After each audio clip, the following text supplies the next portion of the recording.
20h30, le thermomètre affiche -4 degrés. La neige et le verglas recouvrent les rues du centre-ville de Saint-Pierre-des-Corps.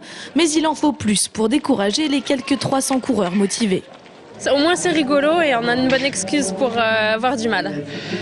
On va essayer de faire très attention au virage parce qu'on sent que ça glisse vraiment à fond, quoi. Gants, bonnets, pantalons et t-shirts thermiques sont de sortie pour la plupart, même si certains n'ont pas hésité à garder le short pour s'aligner sur la ligne de départ. Et c'est parti pour 6 km 700 de course, dont le trajet reste identique d'une année sur l'autre, avec simplement quelques précautions particulières pour cette édition. Attention dans le virage, ça glisse. 22 minutes plus tard, c'est déjà la fin pour Jérémy Legout et Charles-Henri Barrault. Les favoris de cette 16e édition se sont talonnés tout au long de la course et ont réussi un très bon temps malgré les conditions climatiques.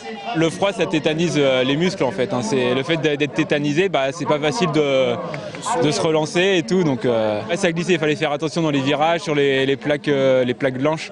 Donc dans les virages, on faisait vraiment attention. Puis par contre sur les parties bien plates, dans les lignes droites, ça allait, on pouvait aller vite. Côté femmes, c'est Sylvie Delétang qui s'est imposée pour la 6e fois dans cette course corpo-pétrussienne en 27 minutes seulement. C'est vraiment que c'est le pire qu'on ait eu, je pense. -4, c'est la première fois. Cette semaine, je me suis quand même entraînée, malgré le froid, donc pour habituer aussi l'organisme. Et puis bon, on reste couvert. Faut pas. Moi, je me suis pas mis en short. Donc on reste quand même bien habillé, protéger les oreilles, les mains, toutes les extrémités, quoi. Et pour les organisateurs, le froid a même un avantage surprenant. D'habitude, les coureurs trichent un petit peu en coupant sur les trottoirs et tout. Là, cette année, ils ne se sont pas essayés puisque ça glissait sur les trottoirs.